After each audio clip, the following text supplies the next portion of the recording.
Picked up that 2/10 of an inch of rain. Those storms this morning out in the Gulf were a product of the tropical wave that's going to be moving our direction over the next several days. It's 76 right now. You see the lightning icon showing up. This is from the airport. Winds are pretty calm. The temperatures in the mid-70s thanks to the rain-cooled air in the region. We're going to stay in the mid-70s and even warm a little bit overnight, getting back into the upper 70s as the rain leaves the area. But there will be some showers and storms through sunset this evening. You can see them moving in from northeast to southwest. Showers and storms again in play for the next 2 to 3 hours. The big thing that we're following is this tropical wave out in the Gulf of Mexico. You see how the storm motion, the storms are moving in from the northeast to southwest, and this whole thing is going to drift to the west over the next 2 days. The Hurricane Center's bumped the chance for development up to 40%, meaning it's possible that this thing does become a tropical depression before it moves in somewhere in the central or south Texas Gulf Coast. So we're going to watch this closely.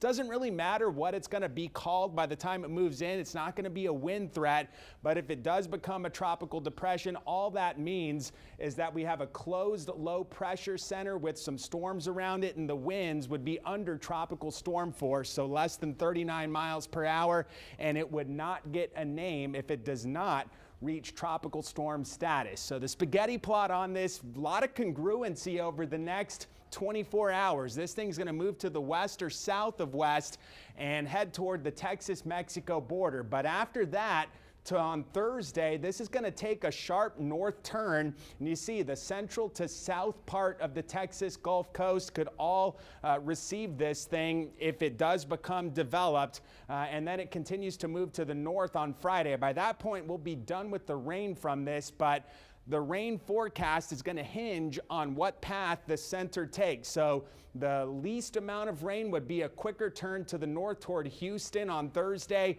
The better chance for rain would be a sharper dive to the southwest and then moving in up towards San Antonio. That would give us the better chance for rain. This green shield I have on here, this is kind of how the rain is going to play out. And still could see some rain outside of it, but in general, the north and east side of the storm going to be where the heaviest rains fall. So tomorrow we're going to be within that little fringe area there. It passes us by on Thursday, and by Friday I think the rain is going to be pulling away from us. That's my representation of it. This is how the forecast modeling shows that same scenario. You see it approach the Texas-Mexico border, more rain to the east and north, less rain to the west. This is Wednesday morning. We'll fast forward now to Thursday. You'll see that rain showers do move into the coastal areas, but by far the bigger rains are north and east of the center of this thing. And then by Friday, it lifts up to the north toward Houston, where continued rains will be had, but we're going to be finishing up the rain chances here on Friday. So look for another round of Wednesday, Thursday, scattered rain, mainly near the coast. Less rain Friday, and for the Saturday, Sunday forecast, we're going to drop the rain chances. Not before, though, we see several inches of rain in the central Texas Gulf Coast, less than 1/4 of an inch out in the brush country. So we're going to have a little bit of a dispersion in the rain.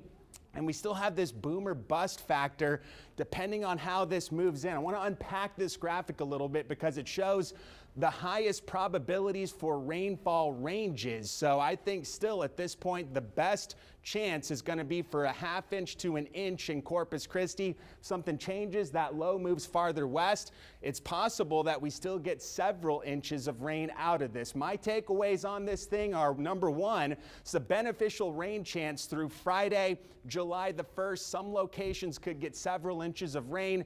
And lastly, this is not a wind threat at this point. Again, we're not expecting anything more than a tropical depression. 2 more systems out in the Atlantic. Neither of those are of concern for Texas interests. I don't see those heading our way.